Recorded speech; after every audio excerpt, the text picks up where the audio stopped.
La transcripción va a surgir dentro del núcleo también, en donde el paso anterior de la transcripción dijimos que era la duplicación, ¿sí? La duplicación teníamos la molécula de ADN que se iba a duplicar a otra misma de ADN, ¿sí? En cambio, la de ARN mensajero justamente se va a transcribir y el ARN mensajero es solo una cadena, ¿sí? Entonces, vamos a ver que tenemos diferentes fases, ¿sí? Que son las mismas fases que la duplicación. La fase de iniciación, de elongación y de terminación. En esas tres fases vamos a utilizar tanto factores basales de transcripción, que son factor basal de transcripción 1, de transcripción 2 y de transcripción 3. Y también vamos a utilizar ribonucleótidos trifosforados. ¿Por qué ribo? Porque justamente estamos realizando ARN. ¿Y por qué trifosforados? Porque justamente de ellos, de la ruptura de estos, utilizamos su energía. Las ARN polimerasas van a leer en sentido 3' y 5' y sintetizar sentido 5', 3'. O sea, van a hacer lo mismo que las ADN polimerasas. No utilizan cebadores ni corrigen errores. A comparación de la duplicación del ADN, él sí utilizaba justamente cebadores porque necesitaba que el ADN polimerasa los detecte. En cambio, las ARN polimerasas no necesitan cebadores y tampoco van a corregir errores. Tenemos tres tipos de ARN polimerasa. ARN polimerasa 1, que me va a sintetizar el ARN ribosomal. ARN polimerasa 2, que me va a sintetizar el ARN mensajero. Y la ARN polimerasa 3, que me va a sintetizar el ARN de transferencia. A nosotros lo único que nos interesa es esto, ¿sí? Sobre ARN mensajero. No te van a preguntar sobre síntesis de ARN ribosomal o sobre síntesis de ARN de transferencia. Lo único que te pueden llegar a preguntar de eso es qué ARN polimerasa lo sintetiza. Igual que los factores basales de transcripción. ¿Son importantes? Sí, pero no te lo van a preguntar tanto. Lo que más toman de factores basales son los de traducción, no tanto los de transcripción. Así que si eso lo querés leer nada más, está perfecto, no te lo van a tomar tranqui. Dentro de factores basales de transcripción tenemos algunos que son activadores y otros que son represores. O sea, algunos que van a decir, bueno, sí, que se realice toda esta transcripción y otros que van a decir, no, que se frene, ¿sí? Por diferentes cuestiones. Acordate que después nosotros de la transcripción tenemos la traducción, o sea que vamos a sintetizar una proteína. Si nuestro cuerpo o nuestro organismo no quiere que se sintetice esa proteína, justamente me va a reprimir ya de la parte de la transcripción, ¿sí? Un gen justamente que se va a expresar solo si ambos activadores están presentes y el represor está ausente, ¿sí? O sea, necesitamos que todos los activadores posibles estén presentes y el represor no se encuentre para transcribir, ¿sí? Tenemos que el factor de transcripción 1 se asocia con la unión a promotores. Ahora vamos a ver en un ratito que justamente el gen tiene diferentes sitios, ¿sí? El promotor es donde se una justamente el factor basal de transcripción para que sea reconocido por la ARN polimerasa. ¿Por qué? Porque dijimos recién que la ARN polimerasa no reconoce cebadores, ¿sí? Pero tiene que reconocer algo para justamente empezar a sintetizar el ARN. ¿Qué es ese algo que reconoce el factor basal? ¿Sí? Entonces el factor basal va a ser como punto de reconocimiento para la ARN polimerasa y facilita justamente esta formación. Ayuda a reclutar la ARN polimerasa y otros cofactores. Entonces, si acá ya me está diciendo que el primer factor me ayuda a reclutar la ARN polimerasa, ya entiendo que es un activador, porque justamente me está ayudando a que esto suceda. El factor de transcripción 2 actúa como un activador o represor. Puede actuar de las dos maneras según las necesidades del tejido. Puede modificar la estructura de la cromatina. Si me modifica la estructura de la cromatina, quiere decir que me permite más acceso al ADN o interactúa con otros factores, ¿sí? Nada más. Es como que al modificar la estructura de la cromatina, que vendría a ser el gen del ADN, que justamente yo quiero transcribir, me va a modificar para reprimirlo o activarlo. Y el factor transcripción 3 regula la expresión de genes particulares en respuesta a señales internas o externas. También puede actuar como un activador o como un represor. Entonces, si nosotros tenemos, por ejemplo, los dos activadores y no tenemos ningún represor, la transcripción se va a generar. Si yo tengo un activador, pero no tengo el otro activador y no tengo otro represor, hay poca o nada de transcripción. Y si yo tengo el represor, por más de que los dos activadores estén presentes, no hay nada de transcripción. ¿Se entiende hasta ahí? Genial. Bien, entonces, definición de gen súper tomable, ¿sí? Te lo pueden tomar tanto en las 10 preguntas del principio como en las 3 preguntas después. Gen unidad funcional, segmento de ADN que sirve como guía para la síntesis de diferentes ARNs, ¿sí? No se puede decir solamente para diferentes proteínas como por ahí aparece en el libro, porque no necesariamente vamos a traducir, o sea, ese es el caminito de la biología molecular, de duplicación, transcripción y traducción. Pero si yo necesito un ARN mensajero, no lo voy directamente a la síntesis de proteína. Si yo necesito un ARN ribosomal para que esté en el ribosoma, no hace falta que directamente me vaya a la síntesis de proteínas. Entonces, lo decimos como que puede sintetizar diferentes tipos de ARN o proteínas, ¿sí? Pero no necesariamente lo vamos a realizar. Tenemos el cromosoma, ¿sí? Que el cromosoma era el mayor grado de compactación de la cromatina. ¿Qué era la cromatina? Era el ADN enlazado con las histonas, ¿sí? Tenemos dentro del cromosoma que vamos a tener segmentos de ADN, ¿sí? Esos segmentos de ADN que dijimos que me van a codificar para un posible ARN, que es el gen, ¿sí? Ese gen va a tener diferentes lugares o ubicaciones, como por ejemplo va a tener la secuencia reguladora que va a estar conformada por el potenciador y el silenciador, que justamente es esto de los factores de transcripciones que habíamos dicho recién. Acá se van a situar estos factores de transcripción. El promotor, que es lo que habíamos dicho, que el promotor justamente se iba a unir el factor de transcripción 1 y también la ARN polimerasa para reconocerlos y empezar a transcribir. Después el marco de lectura abierto, que en el marco de lectura vamos a tener intrones y exones, que vendría a ser esto. Intrones son segmentos sin información para codificarme al ARN y exones son segmentos que sí me codifican para el ADN. Y después una secuencia reguladora, que ya hay algunos genes que lo tienen y otras no, que son justamente para poner el silenciador. Pero básicamente es eso, ¿sí? Lo que a nosotros más nos importa es sobre el promotor, que tiene el sitio TATA, que ahora vamos a entender un poco más, y el marco de lectura abierto. Vamos a ver que los intrones a nosotros no nos sirven, ¿sí? Porque son segmentos sin información. Entonces, ¿qué vamos a tener que hacer una vez que nosotros ya transcribimos ese ARN mensajero? Sacarle los intrones y empalmar, o sea, juntar a los exones que sí son los que tienen información. También vamos a ver que le agregamos un capuchón de 7-metilguanosina al extremo 5' y una cola de poliadeninas al extremo 3'. La caja TATA justamente va a estar en el sitio promotor. Y además vamos a ver que se le suele llamar más 10 o menos 10 según la ubicación que tengan, ¿sí? Por ejemplo, los nucleótidos que estén arriba del sitio de iniciación reciben números negativos, o sea que estén antes, perdón, dije arriba. Reciben números negativos y se dice que están aguas arriba. Entonces, si nosotros sabemos que acá está el sitio de iniciación o el promotor, ¿sí? Y antes está, por ejemplo, la caja TATA, el elemento menos 35, son justamente elementos que están antes del promotor, ¿sí? Entonces se dice que están aguas arriba. Después los nucleótidos que se ubican después del promotor, que vendría a ser el sitio de la transcripción, se marcan con números positivos y se dice que están aguas abajo. Y ahora sí con la transcripción. Dijimos que entonces la transcripción, ¿hasta ahí venís bien? Sí. Ok, bien. Sí. Entonces dijimos que la transcripción tiene 3 fases: iniciación, elongación y terminación. Acá dice iniciación, pero vos bórralo y pone elongación por las dudas.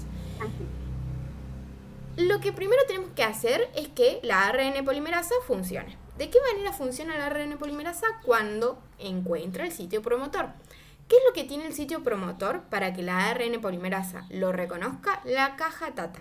Es una secuencia consenso, que es caja TATA, que justamente es reconocida por la ARN polimerasa. Entonces, llega la ARN polimerasa, conecta con la caja TATA en el sitio promotor y comienza con toda la transcripción, ¿sí? Habíamos dicho que también teníamos los ribonucleótidos trifosforados, que justamente esta ARN polimerasa los va a insertar a través de complementaria de bases. Entonces, en el núcleo, la ARN polimerasa reconoce los sitios de promotor y separa el ADN. Fíjate que acá no tenemos helicasa. Separa el ADN en cadenas simples, por lo que la cadena de plantilla se puede leer 3', 5', ¿sí? Como justamente también necesitamos una sola cadena de ARN, no vamos a necesitar también los fragmentos de Okazaki. ¿Qué eran los fragmentos de Okazaki? Era el cebador más todo lo que me había sintetizado la ADN polimerasa. Eso es un fragmento de Okazaki. Acá, como justamente, primero que no tenemos cebador. Y segundo, que no necesitamos duplicar las dos cadenas, ¿sí? Vamos a hacer una sola y que sea lineal directamente. Entonces, después seguimos con la elongación. Los nucleótidos del pre-ARN mensajero se emparejan rápidamente con sus bases complementarias que corresponden a la cadena de la plantilla. O sea, se van agregando agregando ribonucleótidos trifosforados. Se van agregando, yo la voy creando y después tenemos la terminación. Una vez que yo ya creé, ¿sí? Y que aparece en mi secuencia justamente el sitio de finalización, ya lo corto, ¿sí? Y ahí se forma el pre-ARN mensajero. ¿Por qué se forma el pre-ARN mensajero y no el ARN mensajero? Porque justamente a este pre-ARN mensajero le falta el capuchón de 7-metilguanosina, la cola de poli A y le falta la remoción de intrones. ¿Se entiende hasta ahí? Ok. Entonces, una vez que yo ya tengo mi ARN mensajero, mi pre-ARN mensajero, lo que hago es, primero, capping y poliadenylación, ¿sí? Le agrego al extremo 5' un capuchón de 7-metilguanosina, ¿sí? Y al extremo de 3' una cola de poliadeninas, ¿sí? Luego de hacer eso, yo hago el splicing. ¿Qué es el splicing? La remoción de los intrones, ¿sí? Remuevo aquellos segmentos que a mí no me sirven porque no me codifican para ninguna proteína. Entonces, después de hacer el splicing, hago el empalme, ¿sí? Junto todos los exones. Y así es como me queda mi ARN mensajero maduro, ¿sí? Acordate que es mensajero que justamente tiene la cola de poli A, acá en el extremo 3' y el capuchón de 7-metilguanosina con los exones, que son los que me van a codificar para una proteína.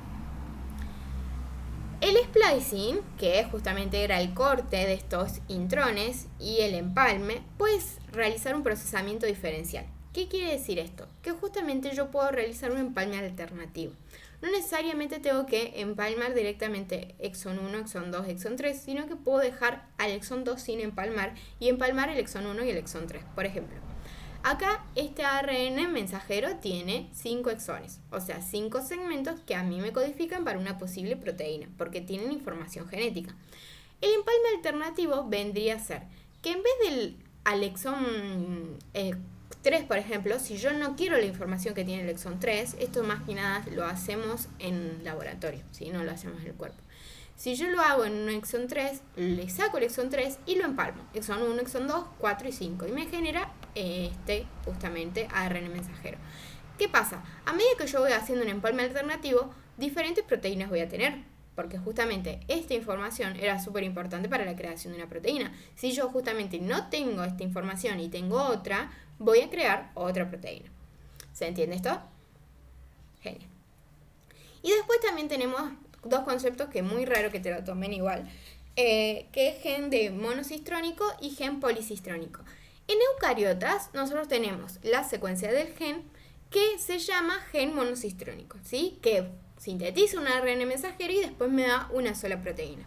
Pero en procariotas ese mismo gen me puede llegar a generar más proteínas, ¿sí? Diferentes tipos de proteínas, el mismo gen, ¿sí? Entonces, de transcripción me va a pasar a ARN mensajero policistrónico. ¿Y qué quiere decir que sea policistrónico? Que me puede generar varias proteínas. Más que nada eso, nada más. Además de agregarle el 7-metilguanosina 5-fosfato y la cola de poli A, el 7-metilguanosina 5-fosfato hay que saber las funciones que tiene, ¿sí? ¿Para qué yo se lo agrego? Primero, para regular la exportación desde el núcleo. ¿Para qué yo quiero regular la exportación desde el núcleo? ¿Por qué? Porque yo tengo el ARN mensajero, pero lo tengo en el núcleo. ¿Y dónde yo realizo la síntesis de proteínas? En el citosol.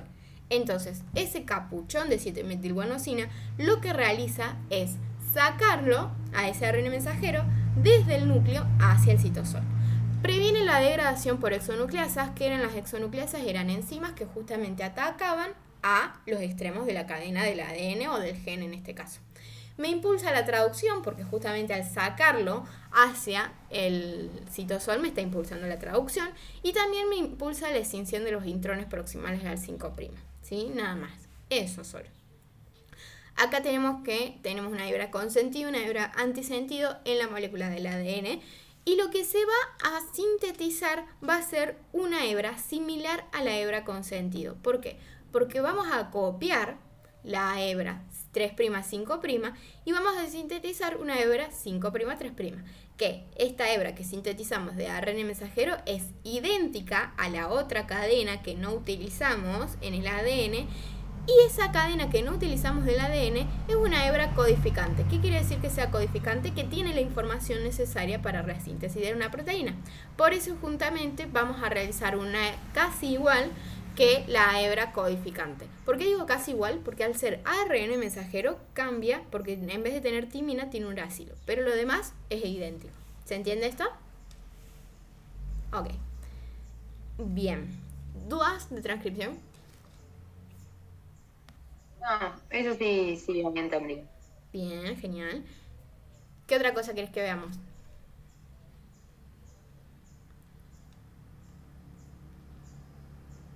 Síntesis de proteína. ¿Traducción? Ok. Bien.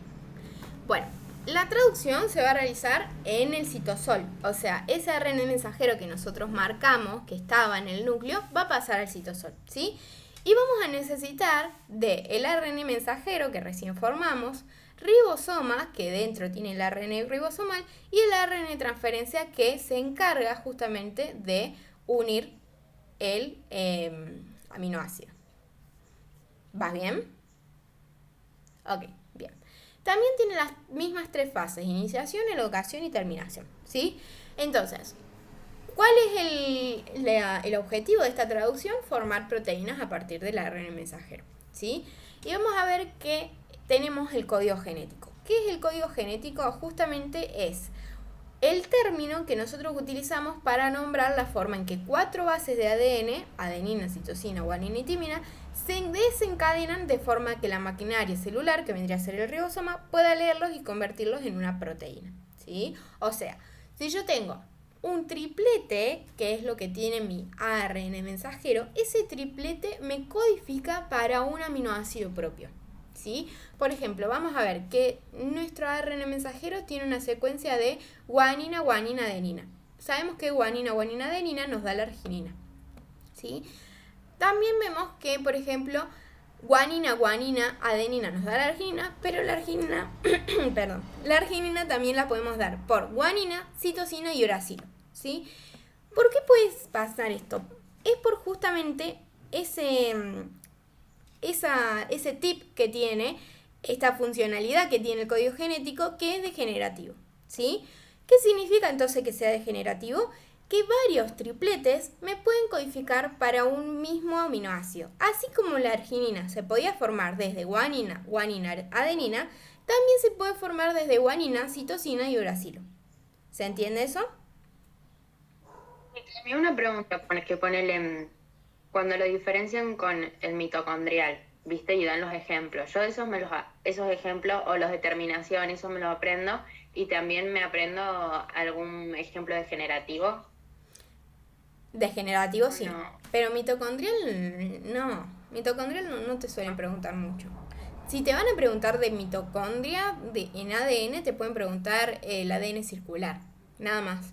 Pero de código genético mitocondrial jamás escuché que pregunten y no es algo muy importante tampoco. Así que degenerativo sí, aprendete un ejemplo por las dudas de que te hagan nombrar qué es el código genético. Vos le tenés que dar la intro esta y además ponerle que es universal porque se encuentra en todos los seres vivos. Y degenerativo, por ejemplo, la arginina se puede, y ahí le das el ejemplo, se puede formar por guanina, guanina, adenina o por guanina, citosina, uracilo. Pero nada más, no te aprendas todos los degenerativos, es para dar un ejemplo, nada más. Bien, entonces, resumen de la traducción, tenemos el ARN mensajero que tiene los tripletes, que cada triplete me va a codificar para un aminoácido, ¿sí? El primer triplete de iniciación es el AUG, ¿sí? Que codifica para la metionina. O sea que el ARN transferencia, que es el encargado de llevarme los aminoácidos, me tiene que sí o sí llevar el que complemente al AUG, ¿sí? Entonces, si yo voy a mi tabla, veo que el AUG justamente me tiene que dar la metionina, ¿sí? Por ejemplo, acá, AUG, metionina, que es el codón justamente de iniciación. Entonces, el ARN de transferencia, para unirse justamente al aminoácido, necesita de un anticodón, ¿sí? Ese anticodón es el que se va a unir al ARN mensajero por complementariedad de bases y me va a traer consigo el aminoácido que yo necesito, ¿sí? Entonces, si yo necesito justamente la metionina, el triplete que me codifica para la metionina tiene que estar en el ARN mensajero, no en el ARN transferencia, ¿sí? En el ARN transferencia tiene que estar el anticodón. Una vez que yo uní esto, el ARN transferencia con el aminoácido, porque esto es una unión que gasta energía, que ahora vamos a ver que gasta mucha energía, voy a entrar al sitio P del ribosoma, ¿sí? El sitio P del ribosoma tiene dos funcionalidades. Primero, recibir a la metionina con el ARN transferencia y después recibir toda la cadena, no los aminoácidos. El que tiene la presencia de recibir los aminoácidos es el sitio A, ¿sí? Al sitio A es donde se le van a llegar todos los ARN nuevos y los aminoácidos, ¿sí? Por ejemplo, vemos como este ARN transferencia lleva el triptófano y no va a ir al sitio P, va a ir al sitio A, ¿sí? Porque el sitio A es de aminoácido. Entonces yo ya entiendo que en el sitio A es donde van a llegar los nuevos aminoácidos y en el sitio P, que es de peptidil, se va a enlazar la unión peptídica. Pero el primer aminoácido, que es el de metionina, no se ubica en el sitio A, sino en el sitio P.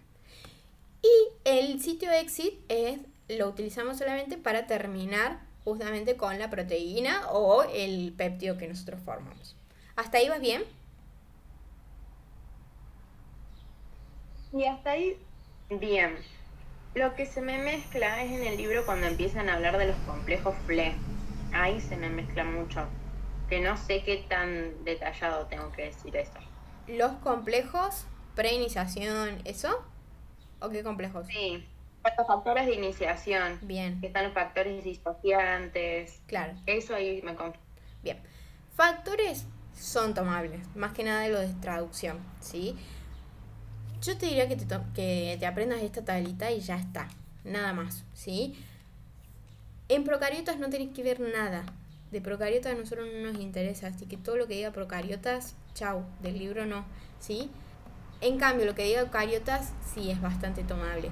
No recuerdo si el blanco tiene muchos más que esta tablita, pero lo más importante son los que están en esta tablita, ¿sí? Tenemos en la iniciación el factor de iniciación. Todos son, si yo hablo de iniciación, factor de iniciación. Si yo hablo de elongación, factor de elongación. Y si yo hablo de liberación, factor de liberación o terminación, ¿sí? Entonces vemos como el factor de iniciación tenemos el 1 y el 2, que van a situar al aminoacil ARN transferencia el sitio P. ¿Quién se sitúa en el sitio P, que lo dijimos recién? ¿Cómo, Cami? ¿Te acordás quién se sitúa en el sitio P? Que lo dijimos. Claro, la metionina. O sea, este ARN transferencia con la metionina que se sitúa en el sitio P va a ser justamente llevado por el factor de transcripción y de iniciación 1 y 2. Que fíjate que el 2 tiene GTP. ¿Para qué tiene GTP? Para realizar este movimiento de agarrar todo ese complejo y llevarlo al sitio P. Después tenemos el factor 4. El factor 4 es de reconocimiento y unión al ARN, ya sea ARN ribosomal, ARN mitocondrial, ARN ribosomal, ARN mensajero o ARN transferencia. Es el reconocimiento y la unión. Después tenemos el factor 5. ¿Sí? Ya nombramos factor 1, factor 2, factor 4, factor 5.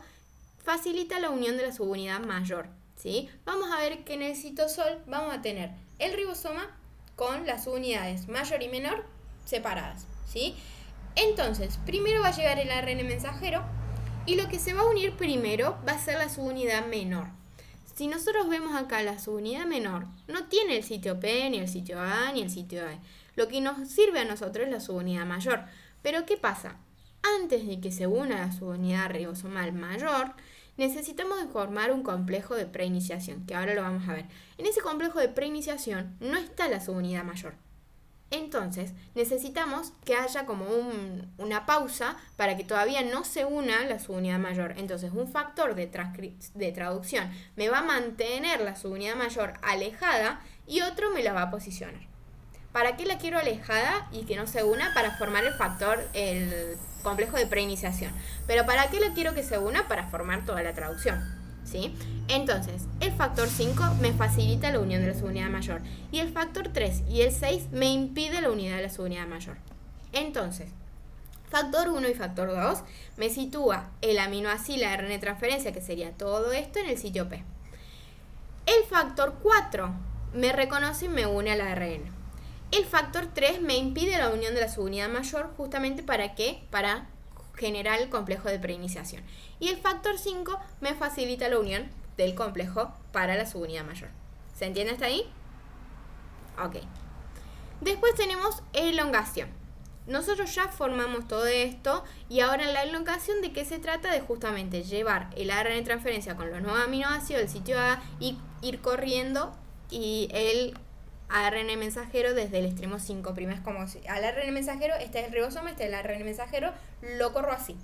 ¿Para qué lo corro así? Porque el ARN ribosomal tiene que ir leyendo los tripletes, ¿sí? Para buscar otro ARN de transferencia que codifique para ese justamente triplet.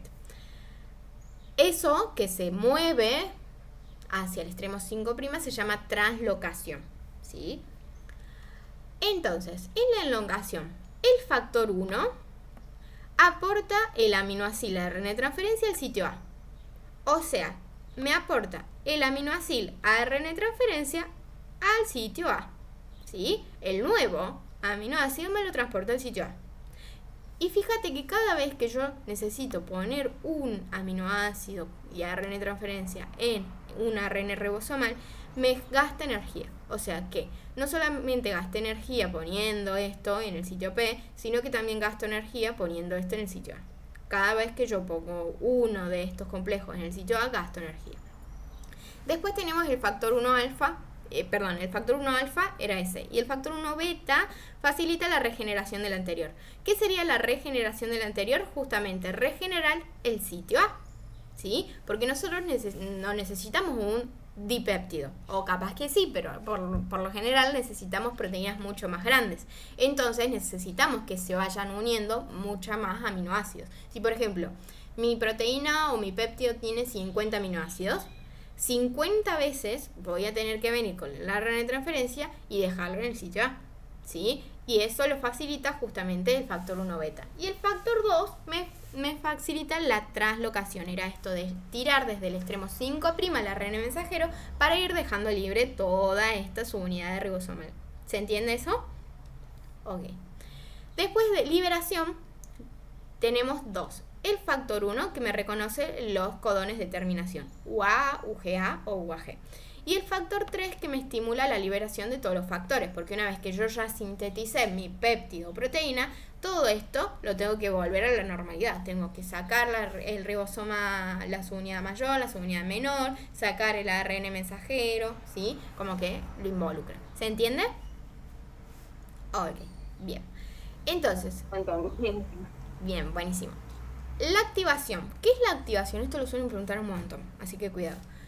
La activación es la manera en la que se une el ARN de transferencia al aminoácido. Nosotros dijimos que el ARN de transferencia tenía el anticodón, que iba a llevar consigo al aminoácido que corresponde al codón que tiene el ARN mensajero. ¿Ahí se entiende? La manera que se une, ¿cómo dijiste? Así. Es la manera que se une el ARN de transferencia al aminoácido. O sea que nosotros tenemos aminoácidos en el citosol ahí dando vueltas. ¿Que de dónde sacamos aminoácidos? Y podemos sacar del pool metabólico de aminoácidos, como por ejemplo cuando rompemos proteínas, tenemos aminoácidos libres, ¿sí? Y el ARN de transferencia lo podemos sacar, por ejemplo, de la síntesis del ARN de transferencia, que también va a estar en el citosol. O sea, van a estar estos dos personajes, digamos, en el citosol, ¿sí? El ARN de transferencia va a llevar un anticodón. Y ese anticodón es un triplete que justamente se conecta a el triplete del ARN mensajero. Si yo, por ejemplo, en el ARN mensajero tengo UGG, en el ARN de transferencia tengo que tener su complementariedad, ACC. Y ese ARN de transferencia se va a encargar de llevarme el aminoácido correspondiente para que se enlace justamente con estos codones, UGG. Entonces, corresponde al triptófano. Este enlace del ARN de transferencia y del aminoácido forma un complejo. Ese complejo se llama justamente ARN transferencia o aminoácido ARN transferencia. Ese complejo aminoácido ARN transferencia me gasta 2 enlaces de alta energía. O sea, que se una el aminoácido con el ARN transferencia, me gasta 2 enlaces de alta energía. Es decir, que si mi péptido o proteína tiene 50 aminoácidos, yo voy a gastar 100 ATPs solamente en la unión del ARN transferencia al aminoácido. ¿Por qué? Porque justamente necesito 100 veces que se una un ARN transferencia a un aminoácido, porque justamente son 50. Perdón, 50 veces. Pero gasto 2 enlaces de alta energía. Entonces lo multiplico por 2. ¿Se entiende eso? Ok, bien. Una vez ya formado la aminoácido de transferencia, empezamos con la iniciación.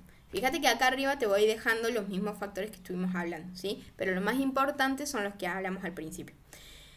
En la iniciación, el ribosoma se va a ensamblar alrededor del ARN mensajero que se leerá y el primer ARN de transferencia que llevaba la metionina. Este conjunto es conocido como complejo de iniciación y se necesita para que comience la traducción. Entonces, habíamos dicho que el complejo de iniciación tenía justamente la subunidad menor, el ARN mensajero, el ARN de transferencia con la metionina. Esto es el complejo de iniciación. Y fíjate que no tiene la subunidad mayor, porque los factores de traducción justamente impedían que yo me una al justamente la subunidad mayor. Una vez que ya formé el complejo de iniciación, ya voy a necesitar a ese ribosoma mayor, ¿sí? Entonces ya lo uno. Gracias a quien también a otro factor de traducción. ¿Se entiende? Y fíjate cómo acá, que habíamos dicho que la metionina era el único que se iba a unir al sitio P del ribosoma. ¿Por qué pasa? Porque el ribosoma mayor se une después de que se haya unido la metionina. Entonces por eso queda la metionina en el sitio P. En cambio, en el sitio A después ya viene la elongación, en donde la elongación es la etapa donde la cadena de aminoácidos se extiende, ¿sí? El ARN mensajero se lee un codón a la vez y el aminoácido que corresponde a cada codón se agrega a la cadena en la parte del sitio A, ¿sí? Entonces viene el ARN en transferencia con el aminoácido que ya gastó 2 enlaces de alta energía ahí, se une al aminoácido, se une al sitio A, me gasta también energía para unirse al sitio A, y a medida que se une, fíjate cómo se enlaza. ¿Por qué? Porque los aminoácidos estaban enlazados por uniones peptídicas, y una vez que se enlaza, van hacia el sitio A y se trasloca. ¿Cómo se trasloca? Justamente corriendo desde el extremo 5'. Y acordate que esa corrida desde el extremo 5' también me gasta energía. ¿Se entiende? Ok. Y después, por último, tenemos la terminación, que tenemos el sitio exit en la subunidad mayor, que es la etapa justamente donde se reconoce los codones de terminación UA, UGA o UAG, ¿sí? Entonces, una vez que se reconocen esos tripletes, yo ya voy a sacar todos los factores que ya no utilizo y cortar a ese péptido, polipéptido o proteína, que esto también está dado por factores, ¿sí? Voy a mandarlo al sitio E y ya directamente lo corto y tengo polipéptidos, factores de terminación, el ARN de transferencia libre, el ARN mensajero y las subunidades ribosomales. Acuérdate que también para esto yo gasto energía. Bien, entonces, balance energético de la traducción. Tenemos en la activación del aminoácido de ARN de transferencia, en donde venía el ARN de transferencia y se unía con el aminoácido, yo gastaba 2 enlaces de alta energía. O sea, cada vez que yo quiero enlazar un aminoácido, voy a gastar 2 enlaces de alta energía. Después tenemos en la iniciación, cuando uno al aminoácido de ARN de transferencia, ese complejo, al ribosoma, ¿sí? Gasto también un enlace de alta energía, ¿sí? Que vendría a ser al sitio A. Perdón, al sitio P, porque estamos en iniciación. En elongación gastamos un enlace de alta energía cuando traslocamos, ¿sí? Cuando pasamos al extremo 5' y lo tiramos. Y después en terminación, que es solamente un evento único, porque solamente una vez voy a terminar la cadena, voy a gastar un enlace de alta energía, ¿sí? Entonces, muy raro que te pidan dar un ejemplo, pero está bueno que lo sepas al balance energético. Pero si, por ejemplo, nosotros tenemos un polipéptido de 50 aminoácidos Ya, en la activación del aminoácido de ARN transferencia, tenemos que multiplicar a esos 50 aminoácidos por 2. Porque cada vez que se une un aminoácido lo va a hacer una ARN transferencia. Entonces acá yo ya tengo 100 enlaces de alta energía gastados. En la iniciación y elongación, también cada vez que yo una ese complejo de ARN transferencia con ese aminoácido, voy a gastar energía. Entonces acá también tengo 50 y 50. Y la terminación es solamente un evento único, entonces uno solo, ¿sí? Entonces usted tendría justamente 100, 50, 50, 1. ¿Se entiende? Ok, bien. Y un montonazo. Es un montonazo, sí, pero no es muy difícil. Es... Un montonazo de información, si no te gastas un montón de enlaces de alta energía. Ah, sí, gasta un montón. Encima, solamente para sintetizar una sola proteína. Imagínate que nuestro cuerpo está sintetizando todo el tiempo proteína. Es impresionante. Pero sí, gasta muchísima cantidad para sintetizar una proteína. Bien. Después, polirribosoma, la verdad nunca escuché que lo tomen. Solamente es que de la misma cadena de ARN mensajero se le unen mucha cantidad de ribosomas y empiezan a sintetizar justamente proteínas. Entonces, al sintetizar proteínas de un mismo ARN mensajero, sintetizan mucho más rápido, ¿sí? Porque la cantidad de ribosomas que tenemos sintetizan mucho más rápido. Esto está presente en algunos organismos o tejidos que necesitan una síntesis proteica muy rápida. Y después el tráfico de las proteínas. Esto sí lo suelen preguntar. Si nosotros tenemos la proteína, que ahí la formamos, ¿sí? La formamos en el citosol. No todas las proteínas quieren estar en el citosol. ¿Por qué? Porque hay proteínas que quieren estar, por ejemplo, en el núcleo, que son las histonas, o proteínas que quieren estar en las membranas, como por ejemplo los complejos enzimáticos, o proteínas que quieren estar en la mitocondria, como por ejemplo los complejos de la cadena respiratoria, o proteínas que son enzimas, porque todas las enzimas son proteínas, o sea, cada proteína tiene una función diferente. Según la función y según el lugar de origen de esa proteína, es donde va a migrar, ¿sí? No se va a quedar ahí en el citosol, salvo que lo necesite. Si, por ejemplo, esa proteína quiere llegar al núcleo celular, va a transportarse a través del complejo del poro. No sé si te acuerdas un poco del ingreso sobre complejo del poro, no te lo van a preguntar, pero era un complejo, básicamente, que estaba en el núcleo, en la membrana nuclear, que justamente pasaba a las proteínas. Nada más que quienes están dentro del núcleo celular, las histonas. Si en cambio la proteína necesita ser empaquetada para formar lisosomas, porque son enzimas, acuérdate que los lisosomas son unos gránulos que adentro tienen enzimas hidrolíticas. Esas enzimas son proteínas. Van a ir al retículo endoplasmático, van a ir al Golgi y el Golgi se encarga de empaquetarlos y largarlos como lisosomas. También el Golgi tiene una secreción regulada o constitutiva. La secreción regulada, por ejemplo, me forma proteínas como la insulina. Nosotros no necesitamos que en el cuerpo la insulina esté totalmente activa todo el tiempo, sino que la necesitamos solamente en periodos de hiperglucemia, ¿sí? En cambio, una secreción constitutiva vendría a ser que a esa proteína la necesito siempre. Por ejemplo, el colágeno de la piel, ¿sí? A medida que se va sintetizando el colágeno, yo lo necesito siempre. Entonces, ¿qué hace el Golgi? Lo secreta. ¿Se entiende esto? Sí, resta. Eso no lo leí. De tráfico de proteínas. Ya me fijo dónde está. Pero sí, en algún lado del blanco está, porque es importante. Y lo suelen tomar. Pero te lo busco. La verdad que no me acuerdo dónde está. Pero te lo busco y lo encontramos.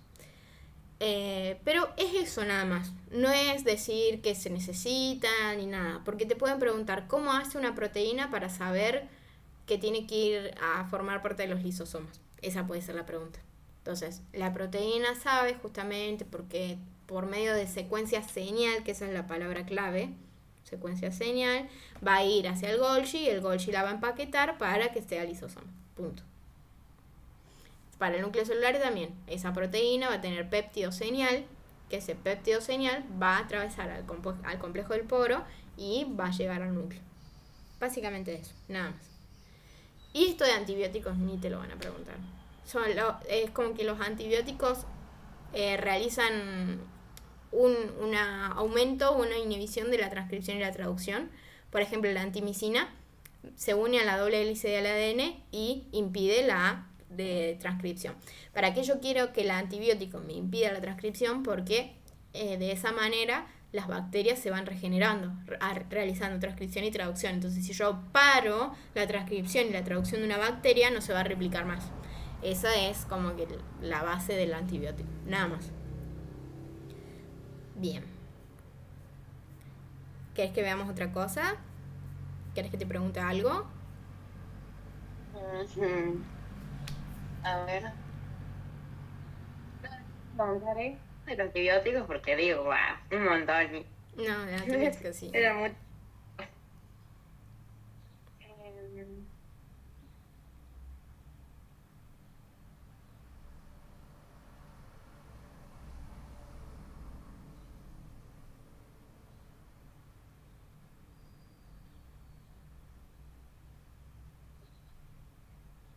y no sé, entonces yo creo que me da toda la comida, pero Ay, se te cortó justo, amor.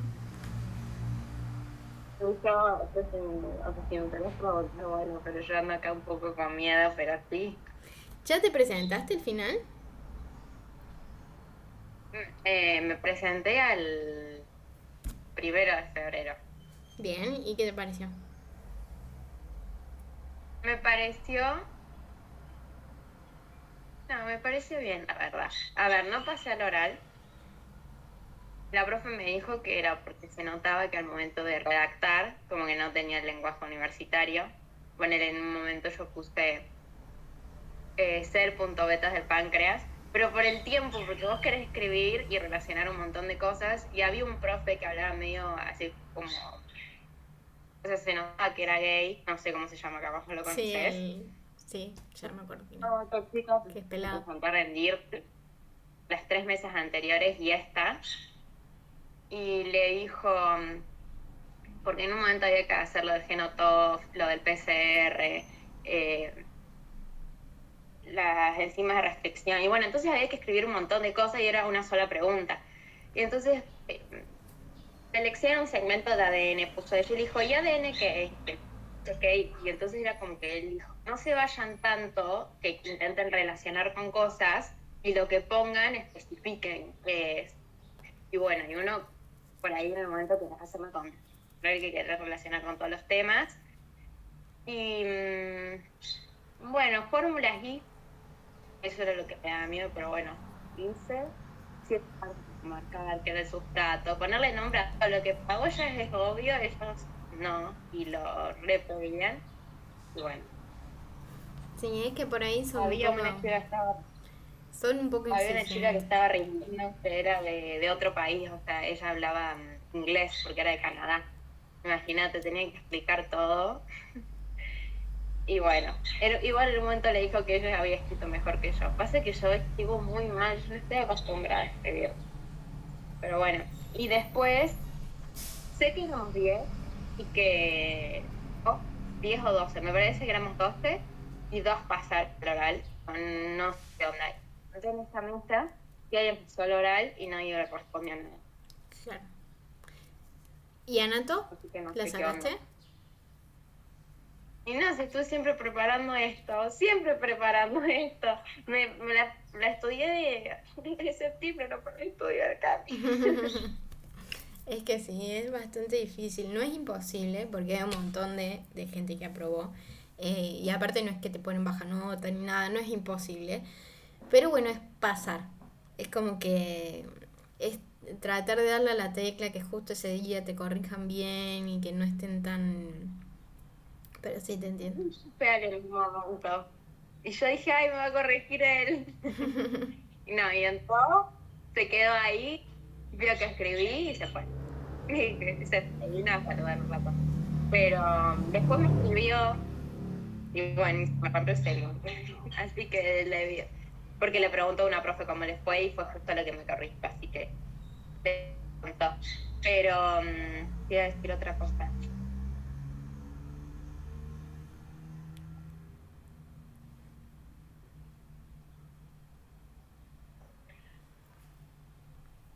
Ay, perdón.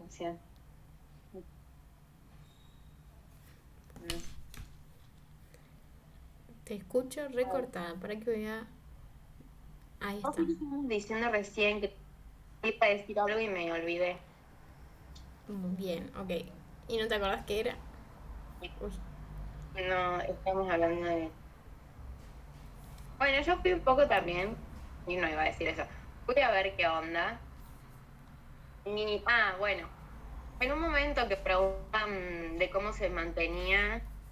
Ay, yo te mandé en el teléfono una de las últimas preguntas a ver. de los...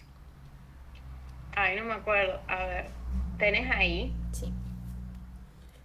A ver. Creo que hablaba algo del pH citosólico o... No, de los pH no, de... Bueno, sí. Lo último, la última. Mencione los sistemas y mecanismos compensadores. De las... pH. Mencione los sistemas y mecanismos compensadores encargados de regular la concentración de hidrogeniones en el líquido extracelular. Ahí te paso la foto si quieres. Y me Bueno, decís. pero eso lo que en clase es. Eso es de balance hídrico y equilibrio ácido-base. Y después la que hablaba de ATP y todo eso. No es lo mismo ATP que adenilatos. Ah, Lo de adenilato, para que la busque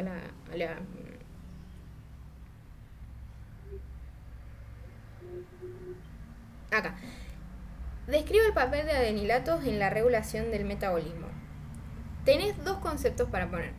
Ya sea lo del ATP y todo eso, pero cuando habla de regulación del metabolismo, te habla más que nada de la adenilato ciclasa. ¿Te acuerdas de la adenilato ciclasa que regulaba todo eso del glucagón?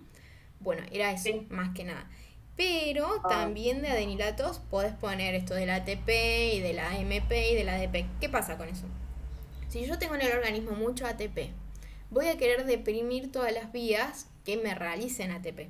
Por ejemplo, aquellas vías que sean más que nada exergónicas, ¿sí? Que me justamente liberen energía y me produzcan ATP. En cambio, si yo tengo más AMP o ADP, voy a querer sintetizar más ATP, ¿sí? Entonces voy a deprimir aquellas vías que me gastan ATP para aumentar aquellas vías que me lo producen. Básicamente es eso. Y abajo le puedes poner también que además está la adenilato ciclasa que me regula el metabolismo del glucagón. Más que nada eso. Pero sí era eso del ATP, AMP y ADP. Claro, eso porque no sé, como que dije adenilato, como que no me sonaba en el momento, pero sí Claro. sabía las cosas. Sí, es cuestión de saber. Y fíjate que no son muy difíciles las preguntas. El No, me parece 50% del examen es sobre los laboratorios. Eso yo te iba a decir que quiero tener clases bien de laboratorios y eso, Sí. Podemos tener una clase porque si eso sí querés. o sí. Aparte son clases por lo general cortas, te aprendes las cosas y... Claro, sí. Si querés, los laboratorios lo vemos juntos. Vos decime cuándo lo quieres ver y ya están listas las clases, yo te las preparo. Pero sí, 50% del examen es de laboratorio. Fíjate, en la primera pregunta ya te preguntan Genotop. En la segunda pregunta te preguntan electroforesis. En la tercera lo de diabetes. Ya tenés 3 de literalmente laboratorio. En la cuarta, Biuret, otra de laboratorio. En la 5, metabolismo de hidrato de carbono y de proteína, la relación. Eso. Me dijeron que la chica que rindió 4 veces, que había como 5 preguntas que se repitieron en examen pasados, que están repitiendo. Y por lo O sea general que sí. también tengo Por lo general me sí. tengo que poner. Siempre en un examen, más que nada escrito o múltiple opción, van a repetir preguntas. Porque no es que se van a poner a hacer nuevo, de preguntas de cero. O sea, tienen un pool de preguntas y de ahí sacan. O sea, no es que van a poner de cero. Así que sí, seguramente. Oral que les gusta más. ¿Cómo? O es oral es tal cual como los regulares, tipo nos dan las mismas fotocopias o ellos Sí, mismos? no, literalmente como en los regulares. Te dan la fotocopia y después vos tienes que dar el oral, digamos. Ahí siempre está los Adilo, ¿no? Y ahí puede estar Adela, puede estar Sadi, puede estar Angélica Riboira, que esa es un amor, puede estar la La que les tomó a ustedes también, la Gaby Díaz, o no les había tomado eso. Sí, me parece que sí. Bueno, Gaby Díaz, que también es buena. Pero no solamente está Sadie o la Adela, así que tranquilo. Esa es mi favorita, sí estaba Adela y Sadie. Claro. Igual no es la perdición, o sea. No, pero la profe me dijo, yo sé, o sea, yo no te quiero hacer pasar a un oral porque este padre no te va a aprobar y te va a hacer sentir mal, me dijo, porque te falta. O sea, se nota que en el vocabulario. Claro. Pero bueno, no es la muerte de nadie, todos hemos desaprobado alguna vez, así que yo sé que estas palabras de al pedo porque te sentís re mal cuando desaprobas, pero bueno, hay que... No me siento tan mal, porque sabía que había estudiado, y que hice bastantes preguntas, entonces dije, bueno, no está tan mal. Está bien, mejor. Bueno, y fíjate que las otras son... las 6, digestión de lípidos. Las 7, ácido palmítico, reacción de activación, que vendría a ser como el ácido palmítico más la coenzima A. Fácil.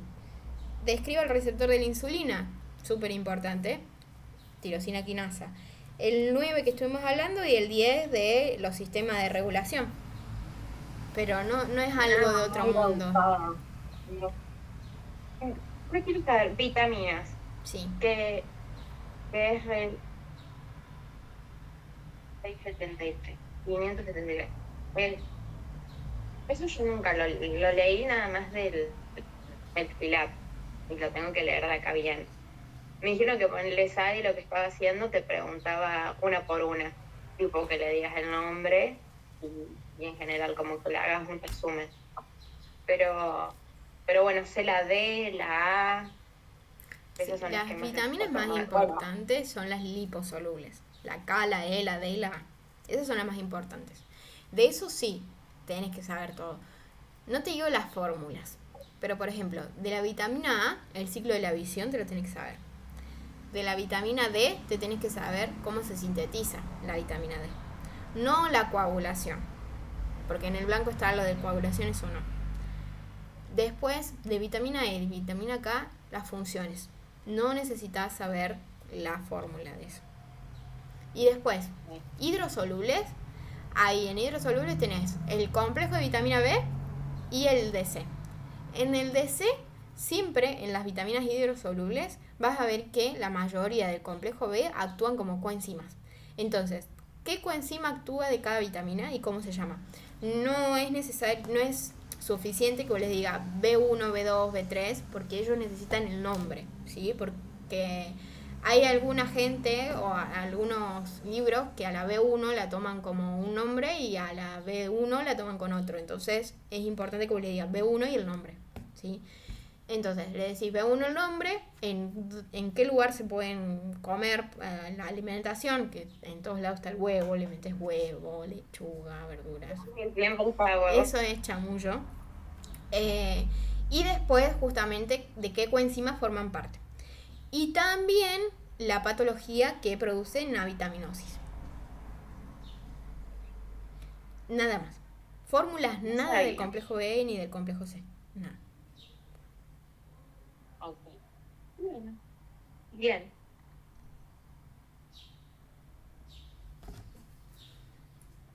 Todo bien, Cam. Bueno, bonito. Bueno, entonces sí creo que ya está. Bueno. Si querés, entonces, nos vemos el lunes a las 8 y me avisas qué tema.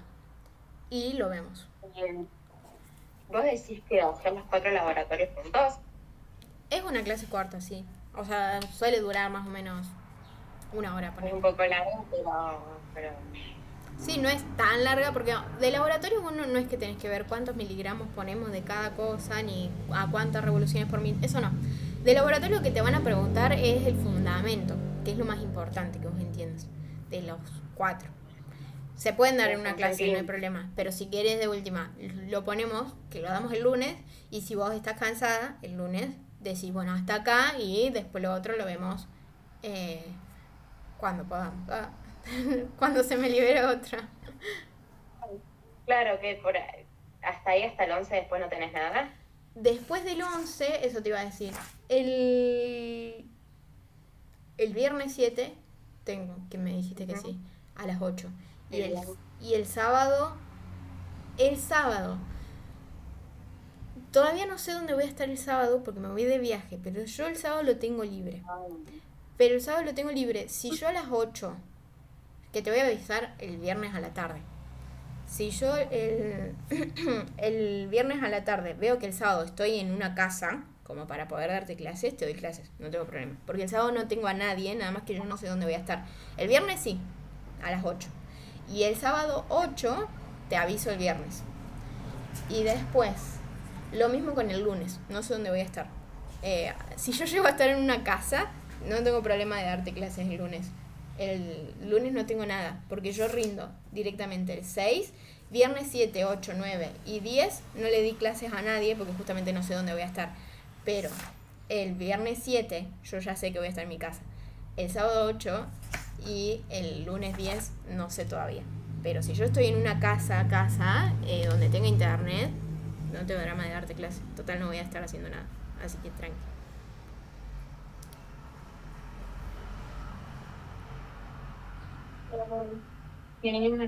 Y si se me llega... No es todo tan profundo como vos pensás cuando estás leyendo y ves tantas cosas, es entender el mecanismo general. Sí, es entender Y lo bueno, y general. saber explicarlo. Es entender lo general y de lo general explicarlo bien. Sí. Nada más. Porque si vos te metés en todo esto de factores de traducción, que sí es importante, pero el blanco te lo explica mucho, mucho, mucho, mucho, y es al pedo. Yo te diría que directamente te estudies la tablita esa y ya está. Eso voy a hacer. Sí, porque bueno, yo tengo acá en el resumen cada cosa, por cuánta subunidad está formada, y cosas y no. Sí, no, no. Definición, mucha definición. Pero bueno, tranquilo. Tranqui, vas a poder, vas a llegar. Y si no, también hay mesa extra ahora. ¿No es la del 11? Ah, el 11 es mesa extra. El 11 es Ah, claro, el 5. El 5 es la mesa, la última mesa, digamos. ¿Y a ese 5 no te presentás? Ok, bien. la profe me dio miedo, me dijo, estudia para la próxima mesa, pero si no te sentís lista, no te presentes, porque te baja el promedio. Y el día de mañana, cuando no No. se te quede, No le des porque si me bola, no le des presento, bola a eso, no le des bola. Estás en primer año, tenés 4 años más para subir el promedio, que ni siquiera no sirve para nada, no le des bola. O sea, si es por eso, anda y presentate igual.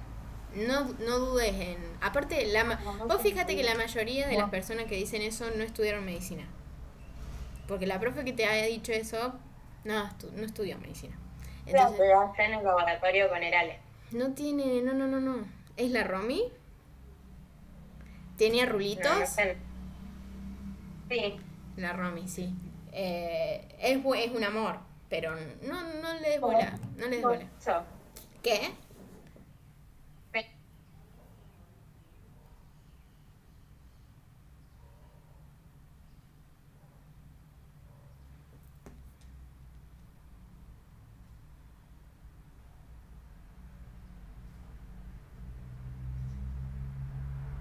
A Se ver trabó ahora. todo. Sí, se trabó. No, no me lo dijo de mala forma, me lo dijo bien. Me dijo, yo probó, o sea, me trató re bien, pero pues, Mi recomendación es que no le des bola al promedio. O sea, no por... A veces realmente estás bien y no te presentás por... Siempre vamos a tener miedo de desaprobar. Pero el promedio, la verdad que no. Aparte estás en primero. no entiendo, pero quiero ver, ver cosas que nunca vi o cosas importantes. Nada, prefiero ¿Está bien? no, me falta, Está bien, está bien. pero Bueno. Bueno, vemos. Muchas gracias. nos vemos, Marit. Cualquier cosa, si se me llega a sacar otro, te aviso. Obvio, a vos se te desocupa y vos dámelo, yo estoy Bueno, a ver el pedo. dale. Pero vos decirme, ahora en 10 minutos, y yo digo, bueno, en 10 minutos. Bueno, bueno, Gracias, Pablo. nos vemos. Nos vemos.